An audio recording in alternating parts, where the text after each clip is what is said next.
নিউটাউন এলাকা থেকে ধরা পড়ল অভিযুক্ত স্বামী।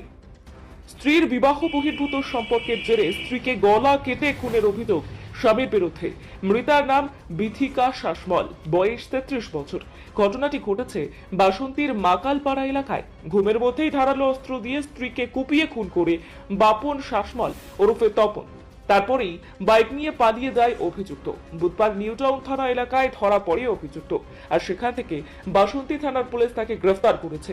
ঘটনাকে কেন্দ্র করে এলাকায় ব্যাপক চাঞ্চল্য ছড়িয়েছে।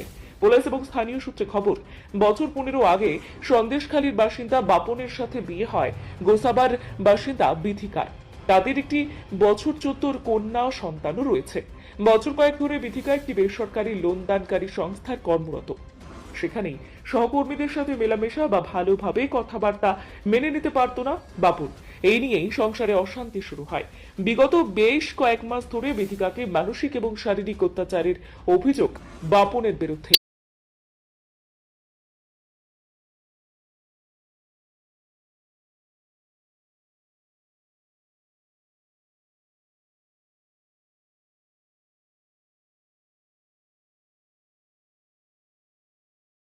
ইদানিং কলকাতার কেষ্টপুর এলাকায় সকলে থাকলেও বিথিকা মেয়েকে নিয়ে গত কয়েকদিন বাসন্তীতে দিদির বাড়িতে চলে আসেন।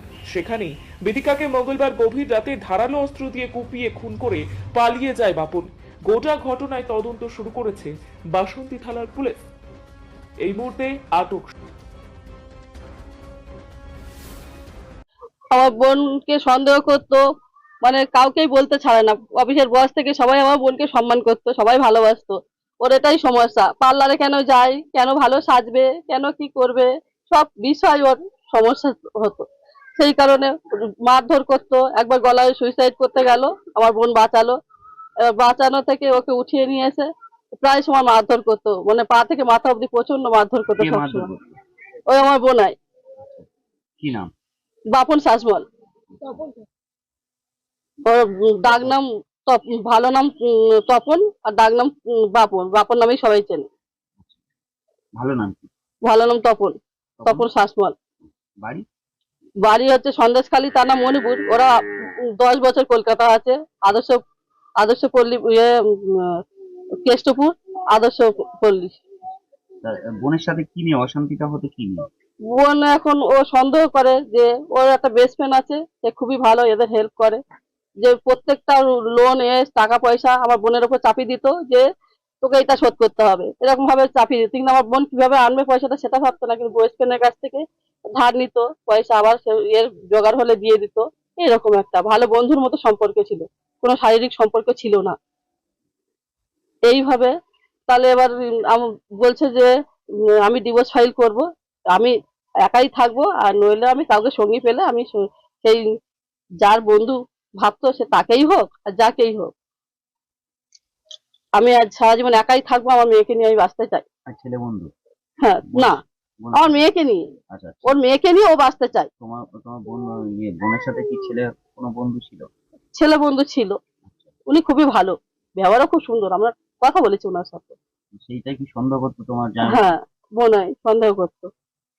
শুধু বন্ধু ছিল, ও এরকম বদরাগী, প্রচুর মারে। আমার বোন টর্চার মানে সহ্য করতে করতে আজ এই পথে এসেছে যে আমি আর সংসার করব না, আমি আমার মেয়েকে নিয়ে নতুন করে জীবনে আমি বাঁচতে চাই।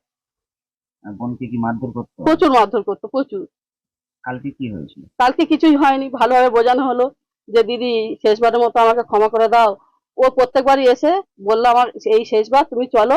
আর তোমাকে আমার বোন বললো আমাকে যদি পাঠাস তাহলে আমার লাশ পাবি, তা ও আমাকে মেরে ফেলবো, আমাকে বাঁচতে দেবে না, এরকম বলতো।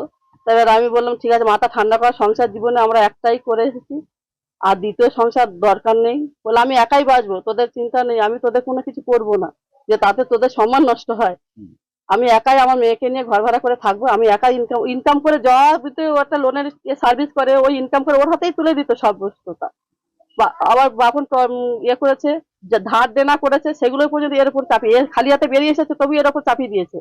ফোন একটা ছিল, অফিসিয়ালি একটা ফোন তো লাগে, সেই ফোনটা পর্যন্ত ভেঙে দিয়েছে। কি করে তোমার জামাই?